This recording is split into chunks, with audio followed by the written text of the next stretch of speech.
and thank you for coming to my YouTube video. Today we're going to be talking about exponent laws. And so I've already created a video about powers, and if you don't know what a power is, you should probably go watch that first and then come back here. But the first exponent law we're going to be talking about is called the product law.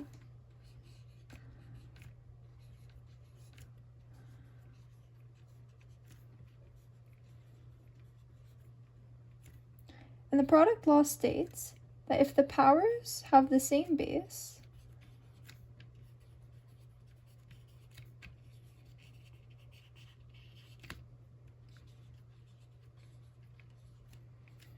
then keep the base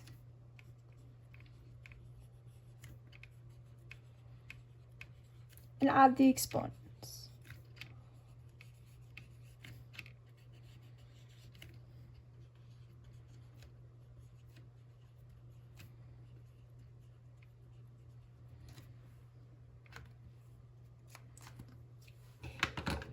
So we're going to do an example. Our first example is going to be with a variable. So if the equation looks something like this,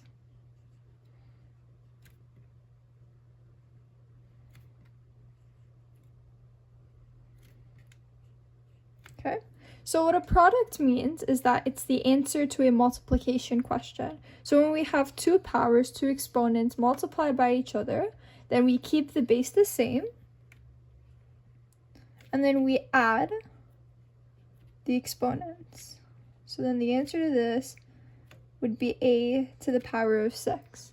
And a is a variable, so unless the question or the problem tells you what the variable stands for, then you can't solve this any further, and the answer is a to the power of 6.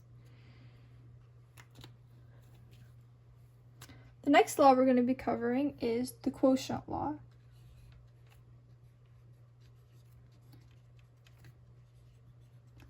Now, quotient is an answer to a division problem. So if the powers have the same base,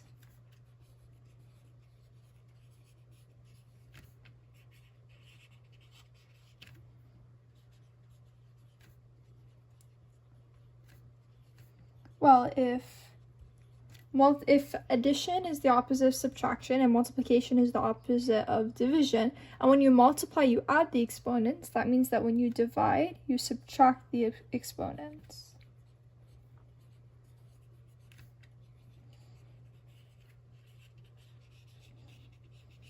And keep the base.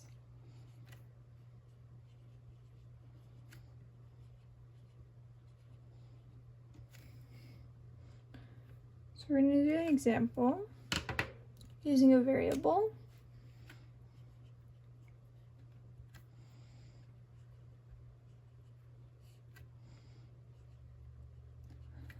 Now I find it easier to put them on a fraction, because a fraction basically means divide. If you look here, this is the fraction line, and this is the spot for the numerator, and this is the spot for the denominator. So putting a to the power of 5 over a to the power of 3 is the same as saying a to the power of 5 divided by a to the power of 3.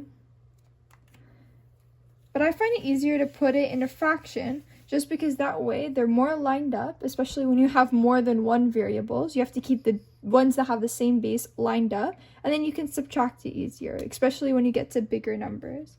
So then this would equal a to the power of 2, because 5 minus 3 is 2. Now when the power in the denominator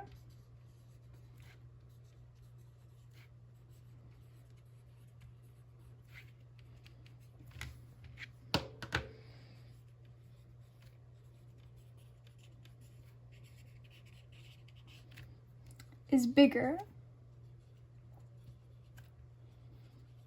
well, obviously you'll subtract and get a negative number.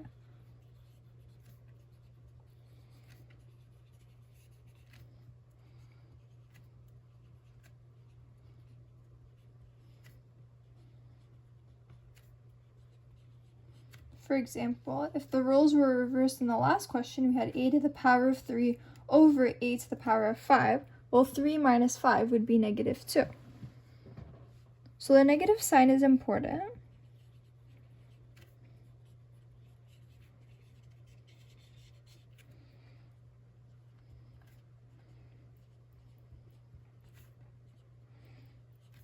to show that the number is on the wrong side of the fraction.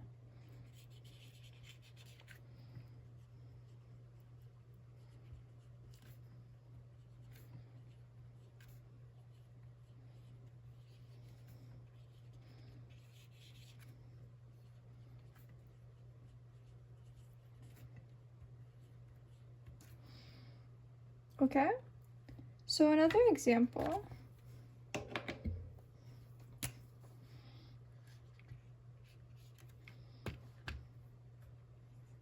A to the power of 4 over a to the power of 6. Well, again, this means that a is multiplied by itself 4 times, and this means a is multiplied by itself 6 times. So we're going to draw these circles to represent the powers.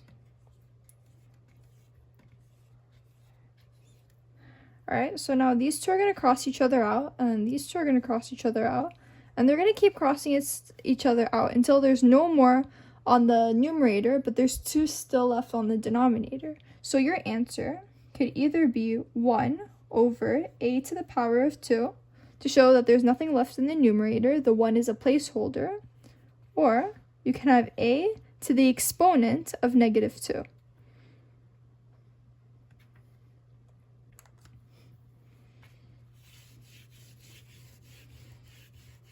Now let's do an example with more than one variable. So if we had 3a to the power of 3 and b to the power of 4 over a to the power of 5 and b to the power of 3. The answer would be 3. We'll keep the coefficient, and then we'll get negative a to the power of 2 and b. But another way to express this was, like we said, the a to the power of 2 is on the wrong side of the fraction. It needs to be on the denominator. So another way we could write this is 3b over a to the power of 2. So now it's positive because it's in the denominator, meaning it's on the right side of the fraction. The next power we're going to be talking about is called the power of a power law.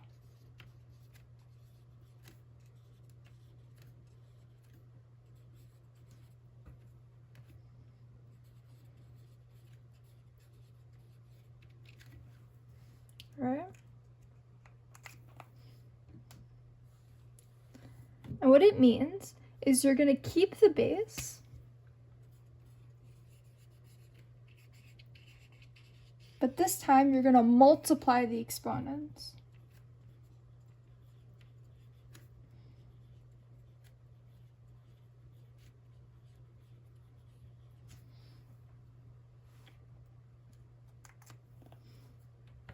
Now an example of this could be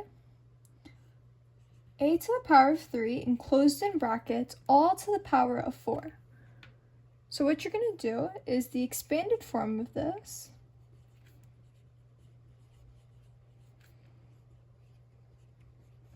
would be 3 groups of a 4 times. So it would be A,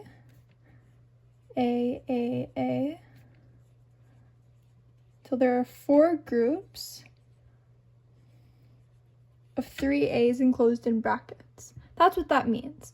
So what you can do as a shortcut is do the exponents multiplied by each other. So 3 times 4 equals 12. So the answer of this would be a to the power of 12. Now sometimes you'll have bracket after bracket after bracket and several exponents. So what I mean by that, 3 to the power of 2 to the power of 3 to the power of 4. So what this means is you can do all the exponents multiplied by each other. So 2 times 3 times 4, which equals 24. And then you would take the base, which is 3, and the answer to this would be 3 to the power of 24. Now, the next law we're going to talk about is the zero exponent law.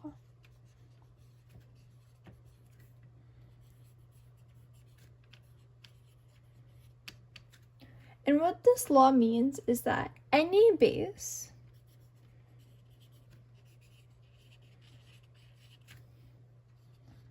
with the exponent 0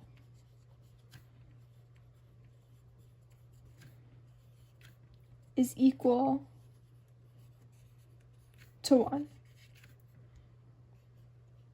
Okay, so for example, I'm going to give you a very long power equation.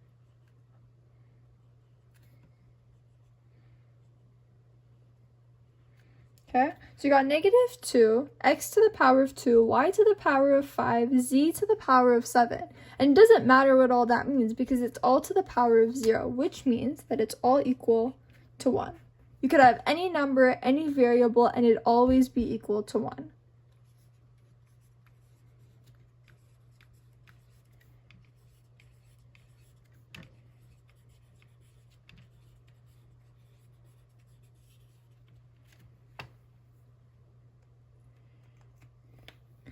Now I'm going to show you two different equations.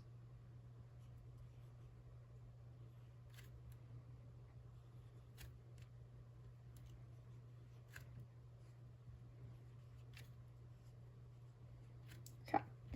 Now there are negative numbers in these brackets to the power of -3 to the power of 2 and -3 to the power of 3, right? So as we know, -3 to the power of 2 just means -3 multiplied by -3. And we know that a negative number times a negative number will equal another, it would equal a positive number. So -3 times -3 equals +9. Now, if we have -3 to the power of -3, well, what this means is -3 times -3 times -3. And you may think that this is going to be a positive, but it's not. Because -3 times -3, yes, that's two negatives. And this, just on its own, is going to equal +9. So if we simplify the equation, we're going to do +9 times -3. Well, now we have one positive and one negative. So that means that the answer is actually going to be -27. Okay? So the rule is that if the base is multiplied to an even exponent, it's going to give you a positive number. But if a negative base is multiplied to an odd exponent, it's going to give you a negative number.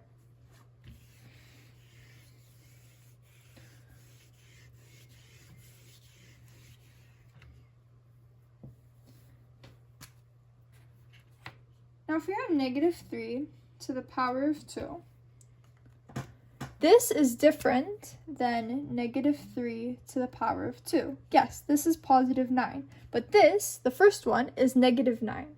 Because what this is telling us, because there's no brackets around it, what this is telling us is that it's -1 times 3 to the power of 2, which is again a positive and a negative number. So this is going to equal to -9. So if the negative sign is not inside the brackets and if it's a part of the base, the answer is going to be negative.